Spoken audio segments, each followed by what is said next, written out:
Hello friends, ज्ञान partner channel में आपका स्वागत है। इससे पहले वाले वीडियो में मैंने आपसे वादा किया था कि कोरोना से होने वाले डेथ में फैमिली को मिलने वाले पेंशन के बारे में जैसे ही सरकार की तरफ से पूरी डिटेल आती है तो मैं आपके सामने एक बार फिर से हाजिर होऊंगा और आपको पूरी जानकारी दूंगा कि कौन सा फॉर्म भरना है, कैसे भरना है, कहां भरना है। तो अगर आपका ईएसआईसी कटता है या आपके किसी रिलेटिव की कोरोना से डेथ हुई है और उनके फैमिली को पेंशन की जरूरत है तो आपके लिए वीडियो बहुत ही महत्वपूर्ण है। अगर आप ईएसआईसी कंसल्टेंट हैं, पीएफ कंसल्टेंट है या आप लेबर लॉ एडवाइजर है तो आपके लिए भी यह वीडियो बहुत ही महत्वपूर्ण होने वाला है। तो आइए शुरू करते हैं। तो सबसे पहले देखते हैं कि सरकार ने इसमें क्या क्या क्राइटेरिया रखा है कि अगर किसी का ईएसआईसी कटता है उसके फैमिली वालों को तो यह लाभ मिलेगा। यह हमने पहले वाले वीडियो में ही बताया था। अगर आपने नहीं देखा है तो आपको डिस्क्रिप्शन बॉक्स में उसका लिंक मिल जाएगा। लेकिन बात यहां पे ये आती है कि यहां पे हमें देखना है कि ईएसआईसी तो कटता है लेकिन उसकी पूरी क्राइटेरिया क्या है, कितना दिन ईएसआईसी कटना चाहिए। तो सरकार द्वारा बताया गया है कि अगर किसी व्यक्ति का ईएसआईसी कटता है और उसका कोविड डिटेक्ट हुआ हो, जिस व्यक्ति की डेथ हुई है और उसका कोविड डिटेक्ट जिस दिन हुआ है उसके 3 महीना पहले ईएसआईसी में रजिस्ट्रेशन उसका होना चाहिए। जब भी कोई, इसमें शॉर्ट में मैं बता देता हूं कि जब भी कोई व्यक्ति काम करने के लिए किसी कंपनी में जाता है जहां ईएसआईसी का प्रोविजन है तो वहां पे रूल है कि जैसे जिस दिन वो काम करने के लिए जाएगा तो ईएसआईसी पोर्टल में उसका रजिस्ट्रेशन किया जाता है। तो जब भी किसी व्यक्ति का अगर कोरोना से डेथ हुआ है तो उसका जब जिस दिन कोरोना डिटेक्ट हुआ था उससे 3 महीना पहले उसे ईएसआईसी पोर्टल में रजिस्टर्ड होना चाहिए। और जिस दिन उसका कोरोना डिटेक्ट होता है उससे 1 साल पहले के दरमियान, वहां से 1 साल पहले का देखेंगे तो उस 1 साल पहले के पीरियड में कम से कम 70 दिनों का कंट्रीब्यूशन होना चाहिए। नॉर्मल जो एसबी पेमेंट हम लोग लेते हैं तो उसमें 78 दिन का कंट्रीब्यूशन चाहिए होता है, लेकिन इसमें 1 साल के दौरान 70 दिनों का कंट्रीब्यूशन होना चाहिए। नॉर्मल भाषा में हम लोग ये समझें तो जिस दिन उसको कोरोना डिटेक्ट हुआ है उससे 1 साल पहले वाले पीरियड में 70 दिन वो काम किया हुआ होना चाहिए, तो वो एलिजिबल होगा। अगर उस व्यक्ति की डेथ हो जाती है तो उसके फैमिली वालों को पेंशन मिलेगा। अब ये फैमिली पेंशन में कौन कौन एलिजिबल है, घर में किस व्यक्ति को पेंशन मिलेगा। तो सबसे पहला कंडीशन है कि अगर वह व्यक्ति शादीशुदा था, जिस व्यक्ति की डेथ हो जाती है तो अगर वह व्यक्ति शादीशुदा था तो उसकी पत्नी को पेंशन मिलेगा। उसके अगर बच्चे हैं जिनकी उम्र अगर 25 साल से कम है तो उनके बच्चों को भी पेंशन मिलेगा। अगर उसकी कोई विडो मदर है तो उनको भी पेंशन मिलेगा। ये तीनों एलिजिबल हैं अगर उस व्यक्ति की शादी हुई है तो। अगर कोई ऐसा व्यक्ति डेथ हो जाता है जिसकी शादी ही नहीं हुई हो तो उसके माता पिता, उसके अगर माता पिता नहीं हैं तो उसके दादा दादी भी एलिजिबल हैं।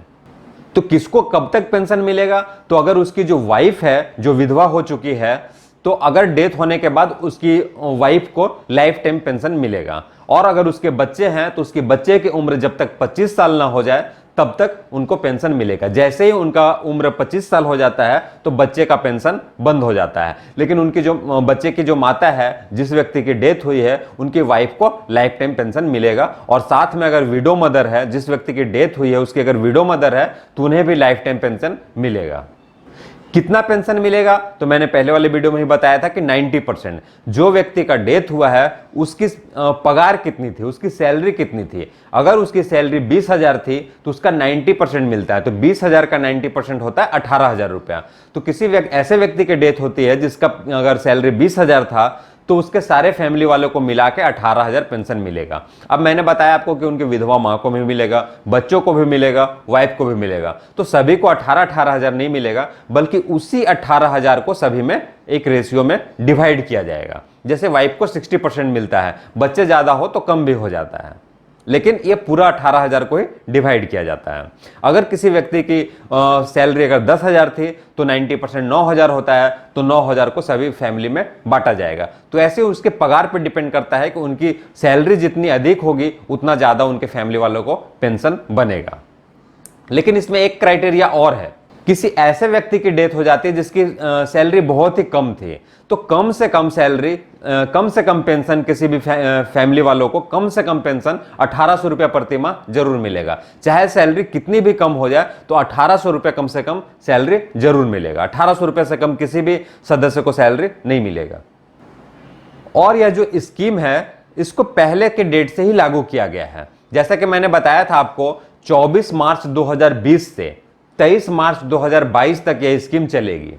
तो अगर 24 मार्च 2020 के बाद किसी भी व्यक्ति की डेथ हुई है और अगर वो ये क्राइटेरिया में आते हैं, एलिजिबिलिटी कंडीशन को वो फुलफिल करते हैं, तो वो इलिजिबल हैं, मतलब पहले भी डेथ हुआ है तो अभी वो फॉर्म भर के इसका लाभ ले सकते हैं। और यह स्कीम अभी जो घोषित की गई है वो 23 मार्च 2022 तक है। उसके बाद यह स्कीम बंद हो जाएगी, या सरकार अगर इसे एक्सटेंड करती है तो आगे फिर आपको जानकारी दी जाएगी। लेकिन अभी यह स्कीम 23 मार्च 2022 तक ही है। तो अब हम लोग देखते हैं कि यह अगर फायदा किसी को लेना है, इसका लाभ किसी को लेना है, तो फॉर्म कौन कौन से फॉर्म है और उसको हम लोग कैसे भरेंगे। तो एक एक करके हम लोग फॉर्म देखते जाएंगे स्क्रीन पे, और कहां पे क्या भरना है वो भी हम लोग देखते जाएंगे। पहला जो फॉर्म भरना है उसका नाम है CRS 1। तो सबसे पहला कॉलम है name of the decreased IP. जिस व्यक्ति की डेथ हुई है उसका नाम यहां पे लिखना है, उसके नीचे है इंश्योरेंस नंबर। तो जब भी कोई ESIC में रजिस्टर्ड होता है तो उसे एक इंश्योरेंस नंबर दिया जाता है, तो वहां पे उसका इंश्योरेंस नंबर लिखना है, सन ऑफ उनके फादर का नाम लिखना है, डेट ऑफ डेथ जिस दिन उनकी मृत्यु हुई है, जो डेथ सर्टिफिकेट बना है उसमें जो डेट है वही इसमें लिखना है। लास्ट एम्प्लॉयड एज, वो कौन से पोस्ट पे थे और कौन से कंपनी में काम करते थे उसका नाम यहाँ पे लिखना है। अब उसके डिपेंडेंट कौन कौन से हैं, कौन कौन से व्यक्ति पेंशन लेना चाहते हैं, कौन कौन से एलिजिबल है, उनका नाम इसमें देना है। नेम ऑफ द डिपेंडेंट सभी का नाम उसमें लिख देना है, सेक्स मेल और फीमेल है, और एज और year of birth. Year of birth Aadhaar card से देख के इसमें डाल देना है, और आधार नंबर भी उसके बगल वाले कॉलम में लिखना है, और इनक्लोज्ड फोटोकॉपी। जितने भी डिपेंडेंट हैं सभी के आधार कार्ड का फोटोकॉपी इसमें लगाना है, साथ में अटैच करना है। Relationship with the decreased and marital status, उनका जो व्यक्ति का डेथ हुआ है उनसे उनका क्या रिश्ता था वो इसमें भरना है। Present address and mobile number, उसके बगल वाले कॉलम में अभी कहाँ पे वो रहते हैं और उनका मोबाइल नंबर क्या है वो इसमें डालना है। और लास्ट में एक कॉलम है, वहां पे है कि अगर जो ये डिपेंडेंट है अगर वो माइनर है, उनके उम्र अगर 18 साल नहीं हुई है, तो उनका जो भी गार्जियन है उनका आधार कार्ड का नंबर इसमें डालना है। उसके बाद नीचे क्या लिखा हुआ है, फर्स्ट नंबर में है death certificate original of late 3 issued by. जिस व्यक्ति की डेथ हुई है उनका डेथ सर्टिफिकेट चाहिए ओरिजिनल में, मतलब ओरिजिनल वो देखने के लिए मांगेंगे। अभी तो जेरोक्स इसमें लगाना है, लेकिन ओरिजिनल आपको वहां पे दिखाना है। तो उनका नाम लिखेगा, और वो जो डेथ सर्टिफिकेट है वो कहां से इशू हुआ है, वो government of Gujarat, government of Bihar, government of Rajasthan, जहां से भी वो डेथ सर्टिफिकेट इशू हुआ है तो वो इशूड बाई में वहां पे नाम लिखना है। दूसरा में लिखा है कोविड-19 पॉजिटिव रिपोर्ट, यहां भी ओरिजिनल और अटेस्टेड कॉपी लिखा हुआ है। आप ओरिजिनल भी दे सकते हैं, या ओरिजिनल का आपका कहीं और काम है तो अटेस्टेड कॉपी भी दे सकते हैं। जिस व्यक्ति की डेथ हुई उनका नाम यहाँ पे लिखना है, इशूड बाई, कि वो जो कोविड-19 पॉजिटिव है वो कौन इशू किया है, कौन सा लैब इशू किया है, उसका नाम वहां पे लिखना है। Proof of identity of decreased IP, जो भी व्यक्ति की डेथ हुई है उनका आधार कार्ड, वोटर आईडी या ई पहचान इन ओरिजिनल में लगाना है। Copy of Aadhaar of Clements, जितने लोग भी क्लेम किए हैं ऊपर भी लिखा हुआ है कि उनका सभी का आधार कार्ड का जो है फोटोकॉपी अटैच करना है। और साथ में बर्थ सर्टिफिकेट भी इसका लगाना है, जिस व्यक्ति की डेथ हुई है उनका बर्थ सर्टिफिकेट। यहाँ पे लिखा हुआ 5 नंबर में बर्थ सर्टिफिकेट ऑफ, तो उनका नाम यहाँ पे लिख देना है। अब उसके नीचे फिर आता है सिग्नेचर थंब इंप्रेशन, यहाँ पे बहुत सारा कॉलम बना हुआ है 1 2 3 4। तो जितने लोग डिपेंडेंट में हैं सभी का नाम लिखना है और सभी को यहाँ पे सिग्नेचर करना है, और इसे अटेस्ट कराना है। तो अटेस्ट किससे कराना है, तो यहाँ पे साफ लिखा हुआ है कि 2 नंबर में। फर्स्ट नंबर में तो यहाँ पे जो टर्म एंड कंडीशन दिया हुआ, तो फर्स्ट में लिखा हुआ है कि अगर जो भी डिपेंडेंट माइनर है तो उसके बदले में उनका गार्जियन साइन करेंगे। और दूसरे नंबर में लिखा हुआ कि यह सर्टिफिकेट कौन इशू कर सकता है, तो यह इशू कर सकता है officer of the revenue, judicial और मजिस्ट्रेट डिपार्टमेंट ऑफ गवर्नमेंट, और ये municipal commissioner, the head of the gram panchayat, MLA MP वगैरह सारा इसमें दिया हुआ है। कोई मजिस्ट्रेट ऑफिसर भी इसको वेरीफाई करके इसको अटेस्ट करके आपको दे सकता है। तो इस फॉर्म को अटेस्ट करवा लेना है, उसके बाद इसे जमा करवा देना है। कहाँ पे जमा करवा देना है वो भी मैं आपको आगे बताता हूँ। अब देखते हैं कि इसके साथ में और कौन सा फॉर्म भरना है। अब ये दूसरा फॉर्म है, तो जैसा कि मैंने वीडियो में बताया था कि अगर जिस व्यक्ति की डेथ हो जाती है, उसकी शादी नहीं हुई है, तो अगर उसकी वाइफ नहीं है, कोई बेटा बेटी नहीं है, और अगर उसका विडो मदर नहीं है, तो उस केस में इस फॉर्म को भरना है।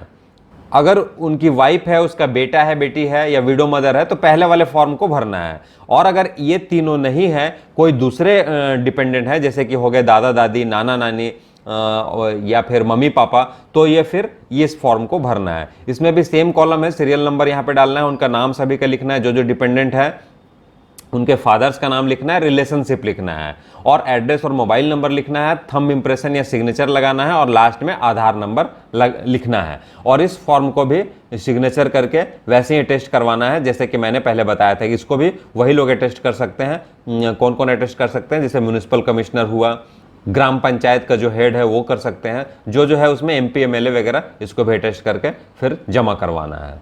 एक फिर तीसरा फॉर्म है CRS 3, ये सभी को भरना है।